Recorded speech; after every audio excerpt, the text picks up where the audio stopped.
All right, what's up, guys? Nate Hiskey here, and today we're going to be doing something just a little bit different. I'm going to go through a full arm day with you guys, something I filmed just a few days ago, and the pump was absolutely insane, so stay tuned. I got a lot of good stuff for you here. Watch this side chest. Boom. I think you guys are going to love it.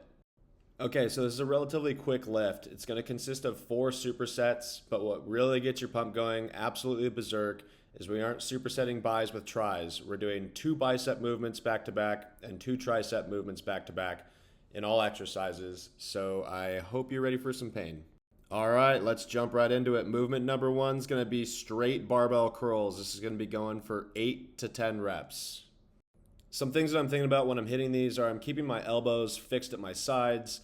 I've got minimal sway in the torso, and I'm letting that weight draw out nice and slow. I'm not breaking my back over these. These are just good, nice, full range of motion barbell curls. So if you're new to supersets, it's going to be one exercise back to back with the other, and you have minimal rest in between, so you're keeping that fatigue pretty high. So next up, we're moving on to an easy bar curl, cutting the weight 30 to 50%. This is going to be for 12 reps to fail. So my first set, I was really focused on loading up the bicep as heavy as I could and to control it as much as possible. But on these, I'm keeping the tempo a little bit higher and just focusing on driving blood into the bicep. All right, that's it for superset number 1. Remember again, it's barbell curls for 8 to 10, and then it's down to an easy bar curl for 12 to failure. Okay, the biceps need a little break, so we're gonna go on to some triceps next. This is movement number 1 for this superset, an overhead dumbbell extension. So same rep scheme as the last superset. We're going to be doing overhead extensions for 8 to 10 reps. Try to nail that range, and then we're going to stand up, and then we're going to do basically what I like to call a standing skull crusher on the bench, which you'll see after I finish these. But some things I'm thinking about on these are I'm making sure that my elbows are in line with my head. I'm making sure that I'm getting a really deep loaded stretch on these and then coming up for a nice big contraction. If you're not yet comfortable to do overhead extensions with a dumbbell, you can always line up a bench to the cables or even do a standing cable overhead extension if you're not comfortable with keeping the dumbbell over your head like that. But as we're coming into the next movement, this is movement number 2 in this superset. This is that standing skull crusher.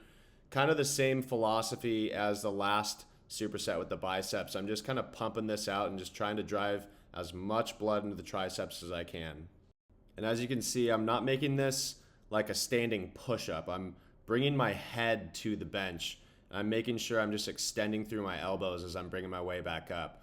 That way I'm just targeting the triceps and not getting those accessory muscles involved. All right, superset number 3. We're moving on to biceps again. So you don't have to have a preacher curl machine. Luckily, the lab has every single piece of equipment known to man. So we're starting with preacher curls, same thing, 8 to 10 reps here, and then we're going to be supersetting that into a hammer curl, which you will see here shortly. As previously mentioned, not all gyms have machines like this, so if you have like a preacher curl saddle, like you can see what I'm resting my arms on here, you can totally do this with a barbell. It works just fine. All right, immediately after the preacher curls, we're going to grab a couple dumbbells and we're going to be doing hammer curls for 12 reps to failure here. And this is my first set of these, so I'm going both dumbbells at the same time. But generally, as I start to fatigue a lot more, I'll alternate the dumbbells. Okay, hopefully everyone got a good laugh there. But one last thing to note, I'm making sure I'm loading these much less than I would normally do hammer curls because it is coming movement number 2 after the preacher curls.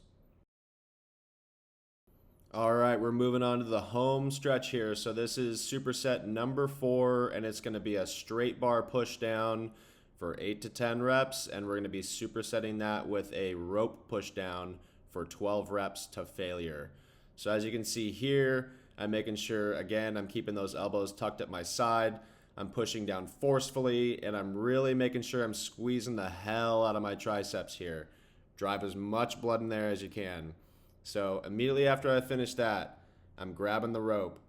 And once I get that rope on, I'm going to go straight into another 12 or so reps of tricep extensions. Okay, by this point, my brain was literally fried, so it took me a quick second to figure out that grip and how it should be going. But on these, just one thing to be thinking about, So on that straight bar, your hands are fixed in place, so you can't really bring your palms out like I'm doing here. And that's how I'm achieving that really big squeeze in my triceps. So make sure as you approach the bottom in that movement that you're really pushing those hands out and really getting a good squeeze in your tricep. All right, and that wraps it up for the arm day. So like I said before, this was a pretty quick lift. I think it only took me around 45 minutes to complete, but by the end of it, I was absolutely toast and my pump was absolutely insane. So I'm trying to make a little bit more of these videos. If you guys really liked it, let me know. If I need to work on it, definitely hit me with some comments. Let me know if there's things that I can improve on. Otherwise, I will see you in the next one.